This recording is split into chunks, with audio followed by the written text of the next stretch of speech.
Good evening. I'm going to do something weird. I'm going to use a computer. Well, I'm doing this weird thing because I started teaching this class at Barberton, and it's a year-long class on the history and geography of the Bible.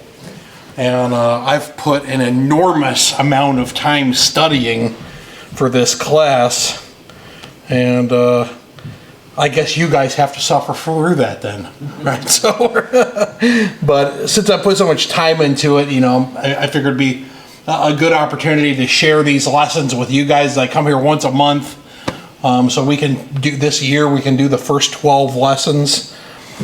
So tonight, what we're going to do is we're just going to have an overview, basically a brief look at all of the different Bible lands, and maybe we can get kind of this is kind of like a flyover. In fact, the first 8 or 9 lessons are really just the introduction to this.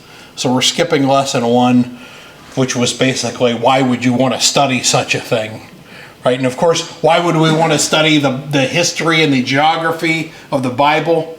Well, it's so we could have a better idea of what was actually going on. It deepens our understanding.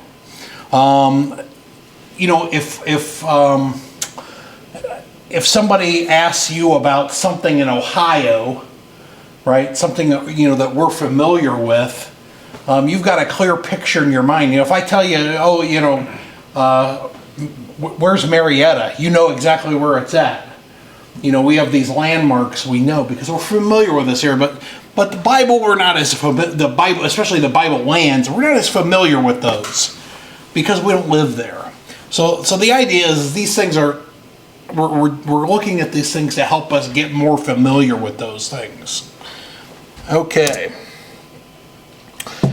So the first thing we'll look at is there's various names that are used to describe the Bible lands, and of course, this first one is Canaan. We read about this in the book of Genesis. Now, Canaan was one of the sons of Ham. Right? And who was Ham the son of? Noah. What were Noah's other 2 sons? Shem and Japheth. Yeah. So Noah's son Ham had a son named Canaan. And that son lived in this land. And of course, in the Old Testament, that term is used a lot of times, the land of Canaan. What else is that? Everything we had here? Okay, the Promised Land. So that's another one. So, the Bible refers to that land as the Promised Land. Of course, we're talking about that promise that was made to Abraham. He made 3 promises in Genesis chapter 12. One was that there would be a great nation. Another one that there would be a land that nation would inhabit. And another one, through his seed, the world would be blessed. And of course, if we looked in Colossians, we would find out what that seed was. That seed was Jesus. Not only is it called the Promised Land, but it's called the land of Israel. I don't know if that's on here. Yeah, the land of Israel. Israel was a name that was given to Jacob. Remember, so you've got Abraham, and then you had his son was Isaac, and God renewed that promise to Isaac, and then he had 2 sons, Jacob and Esau, and God renewed that promise to Jacob. And Jacob wrestled with God, right? They go to cross the river Jordan at one time, and Jacob stays back and he wrestles with God, and God gives him a new name, and that new name is Israel. So that's why we refer to this land as the land of Israel. Maybe you've heard of it referred to as Palestine. Maybe that's something that we think of it today. We might think about that area over there, and we might call it Palestine. So where did that name come from? Well, if we think about, you had the divided kingdom. So you had 10 tribes in the north and 2 tribes in the bottom. Judah and Benjamin in the southern tribe. And Assyria comes and takes away the 10 tribes in the north. And then Babylon comes and takes away the 2 tribes in the south. And Babylon is defeated about 50 years after the captivity. And the Persians defeat them, the Medo-Persians. And they're in control of the area for about 200 years. And then this guy named Alexander the Great comes along. And he comes in there and he just basically takes over the whole world. And of course, and he was a Greek. So then Greece oversees this area for about 300 years. So that brings us to about 550 years after the Babylonian captivity. And then in about 63 AD, this Roman general named Pompey comes in, and he defeats Jerusalem. He defeats their Palestine. And the reason the Romans wanted that area was because they really wanted to control everything that had a shoreline on the Mediterranean Sea. So the Romans were just going around and they just wanted to control everything that bordered the Mediterranean. And the land of Canaan was one of those lands, the Promised Land. So the Romans defeated the Greeks and they gained control there, and right away they started having problems with the Jews. We know that if we were to look in Acts chapter 21, we find that Paul goes to Jerusalem, and there's a big uprising, and the people are trying to kill Paul, and all of a sudden this Roman commander shows up and takes Paul away. Well, how did that happen? Well, it's because there was a Roman guard stationed right there at the temple. And that lets you know that there was always problems there. Right? When you have to have a standing army in an area to keep the peace, you know it's a problem area. And it had been for a long time. Move forward up to 66 AD, so that's about 30 years after Christ. There's a big Jewish uprising. And that Roman garrison that's there, well, the Jews kill all of those Roman guards. And if you know anything about the Romans, they weren't real happy about that. So they came over and they besieged Jerusalem. And later on we'll talk in a lot more detail about how that all worked. But they besieged Jerusalem and they basically destroyed the city. And then about 40 years after that, 50 years after that, there was this Roman emperor named Hadrian, and he kind of felt sorry for the Jews, so he said, you know what, you guys can come back, right? Maybe you've settled down now.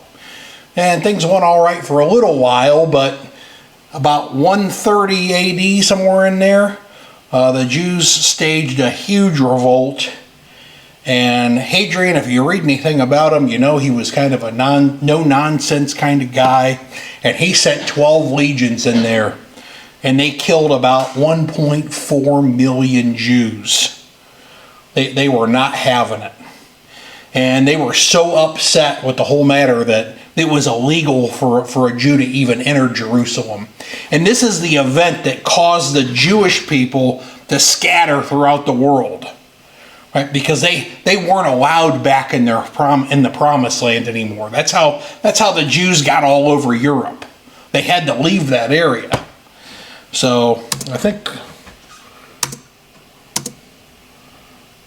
right? So that's basically, I think that's what this here. There's a capital offense for a Jew to be seen in the city, and then the Romans renamed this area after that happened to Syria Palestina.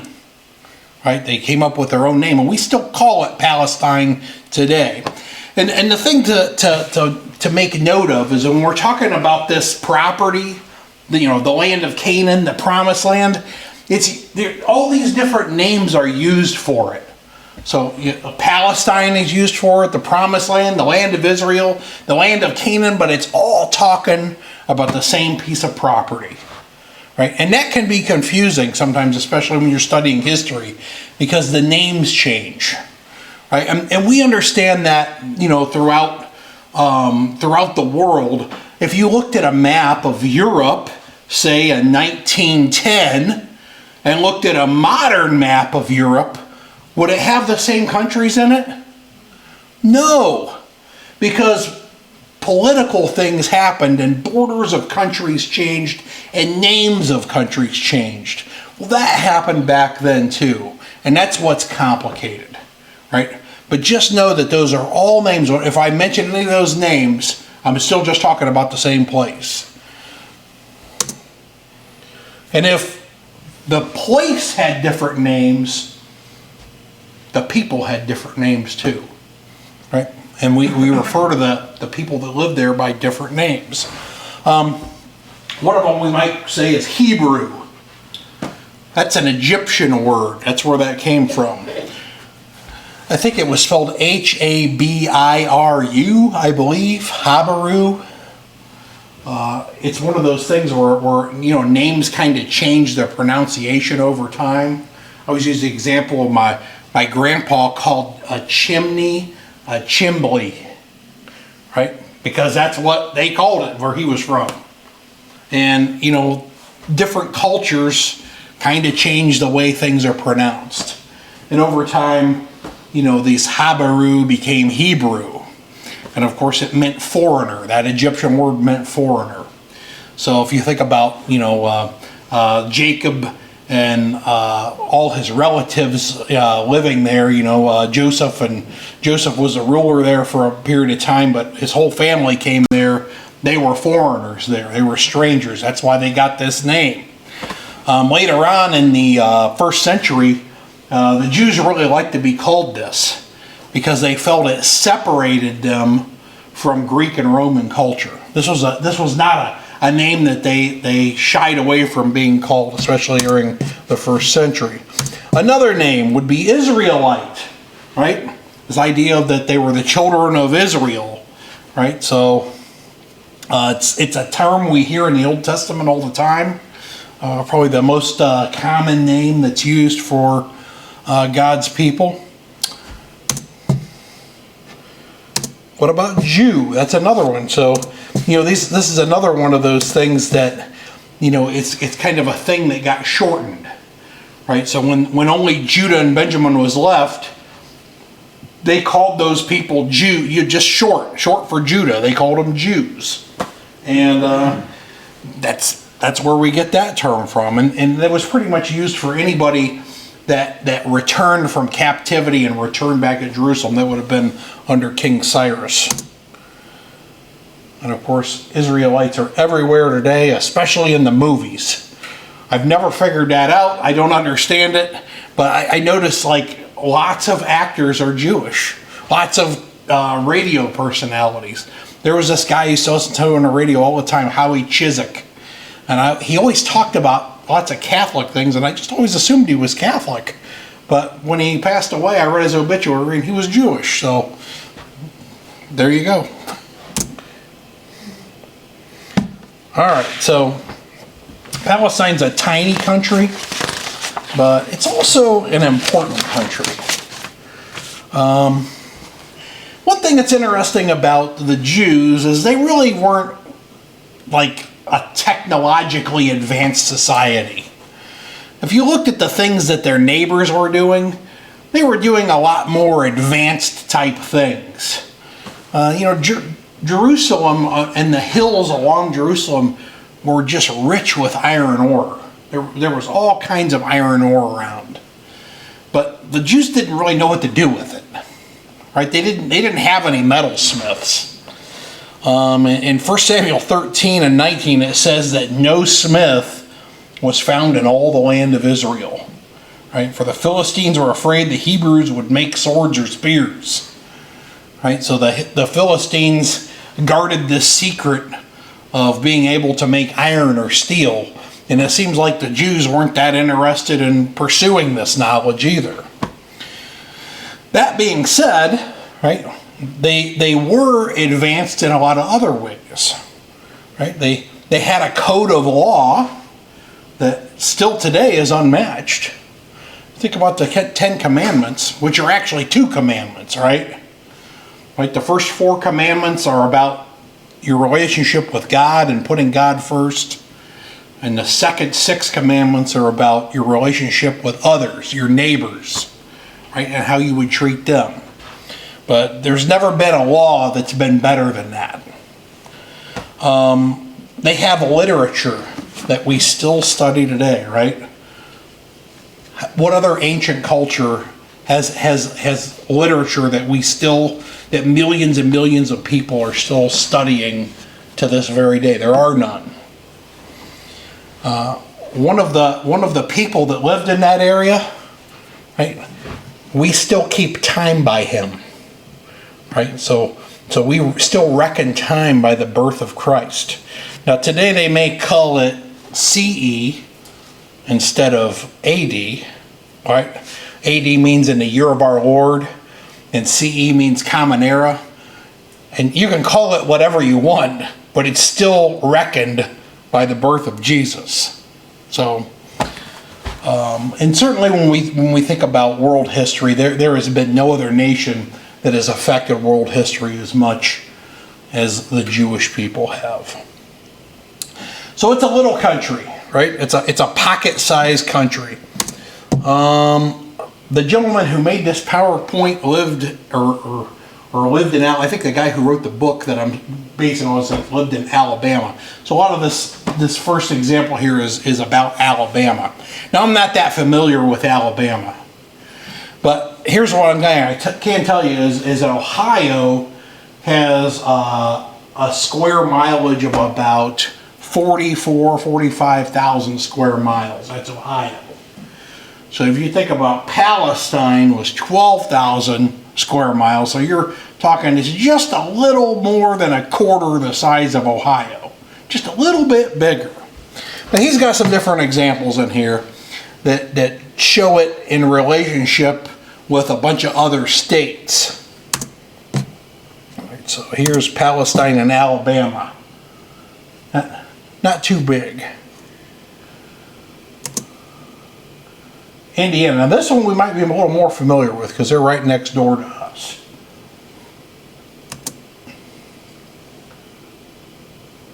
Boy, New Mexico is a huge state. You don't realize that. Texas. Oh boy, look at that. Just a little speck in Texas. And here it is in different places in the United States. So it's a really tiny area of land.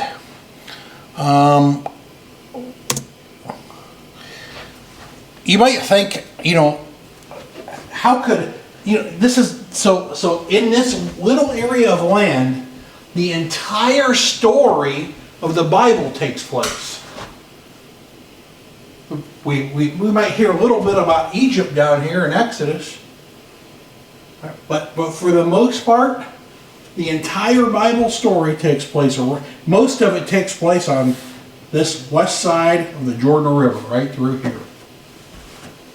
Hard to believe. Just this little area. It's only, 30 miles wide at the top and 50 miles wide at the bottom, I believe. Yep. Just a little bitty area. It's got some distances there. 150 miles. That's, if you were to go from Cleveland to Marietta, that's about 150 miles. And you would think, wouldn't God have given them more land than this? But if you think about it, that's a lot of land for 12 families to live in. Because that's basically what it is. If you took 12 families and said, hey, you got, more than a quarter of the state of Ohio to live in, well, you could do all right. That's a lot of property. Right? Canaan, which is that Old Testament term, it didn't apply to anything over here. Of course, the Promised Land actually extended over into this area. There's like this is a big valley here. And then there's like a big high bank that comes up on this side. The Arabian Desert's over here. And we read about the Philistines. Well, they're right over here. That's where the Philistines are at. So this is like a low area, like a plain. And this is like a mountain area through here. That's where Jerusalem's set high up on a hill. So how long does it take to travel in this country? Right, well, so today, we drive about 3 hours. We can drive 150 miles. Right? If Dan's driving, it may be 2.5. Right, so When you were younger, yeah. Now it might be 3.5, right? So, in Abraham's day, right? So, if you had a caravan of camels, you're talking, it'd take 5 days to get over there. If there's just one person on a camel, a couple of days. If you had a whole flock you were taking care of, it'd take you a couple of weeks. I always think, have you ever seen Rawhide, the old cowboy show? That's what I always think of. You know, they were just kind of moving slow across the land, and I'm sure the herdsmen did the same way. You can't drive animals too hard or you kill them.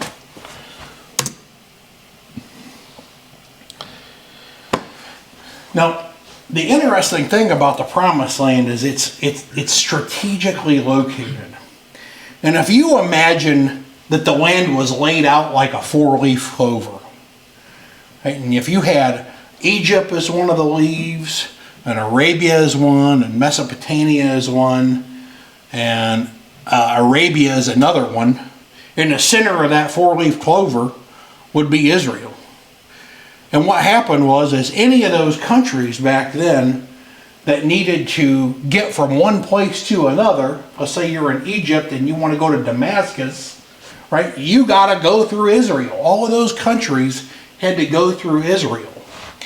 And it may seem hard to understand that, because when you look at a map, you see Israel and then you see all this land over here. Like, why didn't they just go around it? Well, that's the Arabian desert. You know, so you're not going to go 400 miles through the desert because you're not going to survive. There's no water there. So you had to go closer to the coast, and just by the location, the geographical location of the Promised Land, that's where they had to go. So there was some wisdom in that. For one thing, right, all the other nations that had to travel through that area, and they all did, they would get to know about the true God, the God of Israel, the real and living God. And another thing God could do is, when they got out of line, he could send one of these nations in there to punish them. Who was their major enemy in the Old Testament? Philistines. The Philistines, yeah. Yeah, so they were on the coast. It was one of those areas that they were supposed to defeat the Philistines and get rid of them, but they didn't do that. So they were a constant thorn in their side throughout their existence. And God used the Philistines multiple times to punish Israel for her disobedience. All right, we'll talk about the climate. The average annual temperature of Texas is 68 degrees. Right, so if we're trying to put this in perspective, what's the weather like over there? Well, it's in some ways similar to Texas. Right? Texas has got some cold parts, and they've got some hot parts. And one thing, when we look at the Promised Land, there's a wide variety of climates. Right, so Jerusalem, its temperature is 63 degrees average. Anybody know what Ohio's average temperature is? About 50 degrees. So we're considerably colder than these places. But that kind of gives you an idea of what the climate is. So it's a little bit better. I think 63 degrees is similar to like Georgia. So that's the climate in Jerusalem. But there's some extremes in this area. So during the fall and the spring, when the weather changes, right, when the change of season, there's these things called Sirocco winds that come up. And the Bible talks about them. There's a dozen verses that talks about an east wind.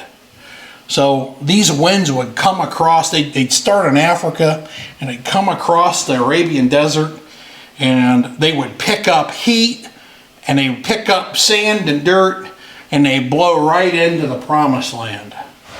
And I guess it's even today, it's so that people die every year in these winds. It's like sometimes it can be a constant wind of like 60 miles an hour that blows for 2 or 3 days at a time.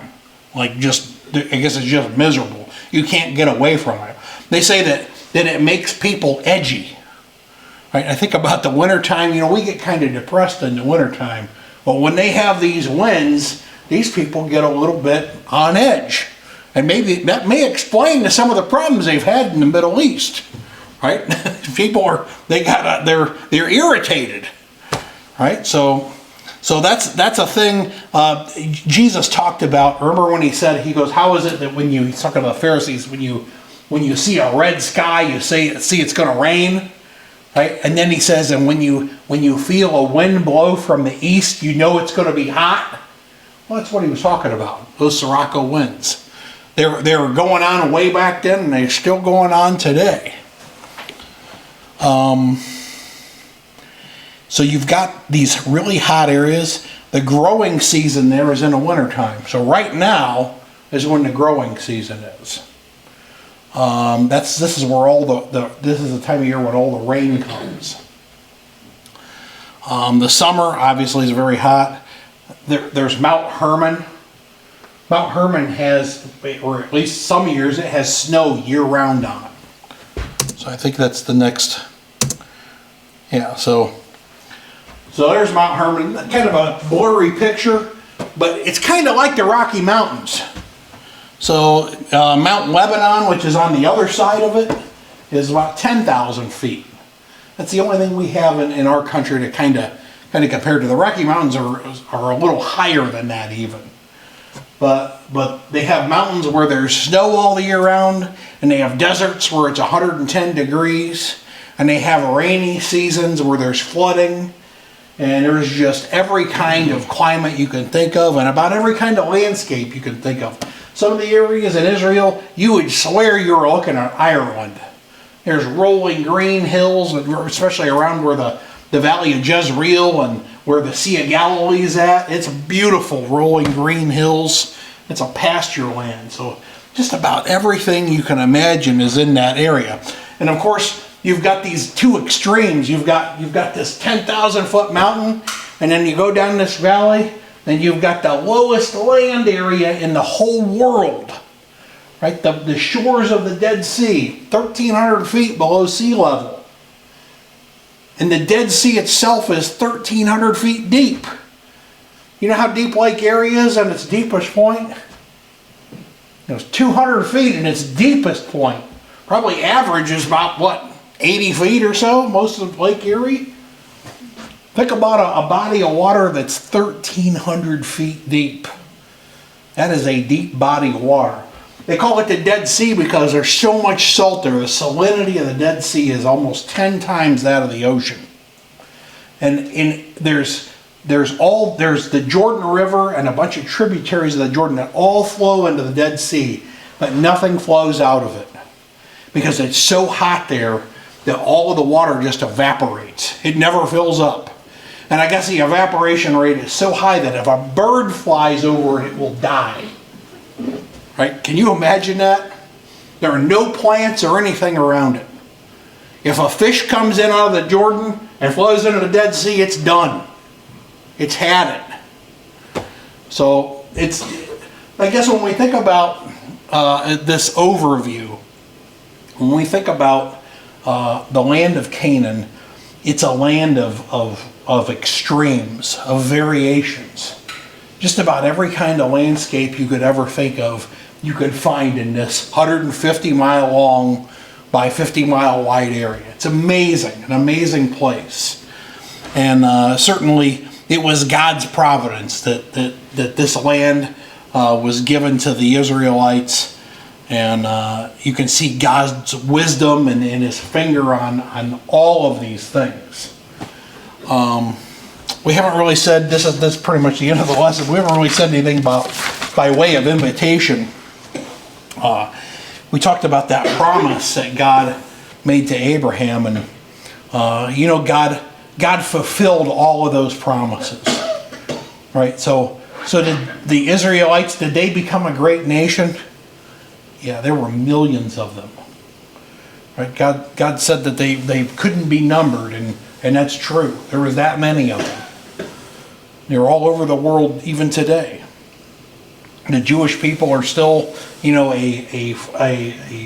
influence in our society. He promised them that they would have land, right? And he gave them that. Now the problem was God said there were some things that they had to do to hold on to that land. God's always had some rules for mankind, right? He's always had some, some boundaries that we had to respect. And as we read the Old Testament, we find that the Jewish people did not respect God's boundaries. And that promised land was taken away from them because they didn't respect God. And you can read that over and over. And then he made a promise about a seed. And he didn't make a promise about seeds. See, it wasn't the Jewish people that the world was going to be blessed by, but it was going to be one that came out of that nation. And one that could be traced back to Abraham. And that was Jesus. And that's why when we look in the New Testament, we see all these genealogies in Matthew and Luke. And the purpose of those is to point Jesus back to Abraham.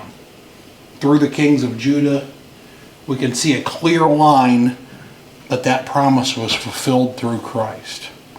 And that promise was that all the nations would be blessed, which is a good thing, right? And in the Old Testament days, the Jews were God's own, they were God's own people, but today it's Christians that are God's own people. And if you're not a Christian tonight, you can become a Christian by being baptized into Christ. Right? That's really all that you need to do. Right? Preceding that baptism, you'd have to have faith. Right? You have to believe the things in the Bible were real. If you believe those things are real, you're going to follow them. And if you're going to follow them, you're going to tell other people about them. Right? Those are three things that you need to do. You need to have faith. Right? You need to be willing to tell others about it, and you need to be able to turn away from the things maybe that you're doing that don't line up with God's will. And when you've done that and you've been baptized, you're now a Christian. And when we're a Christian, we are expected to live our lives based on the pattern that God set forth in the New Testament. And sometimes we get off that pattern. Sometimes if we're coloring a picture, sometimes we go outside the lines. Right? And when we do that, we got to go back and ask God for forgiveness to get back where we need to be. So if there's anyone this evening that's got a need, we'd ask you to come forward while we stand and while we sing.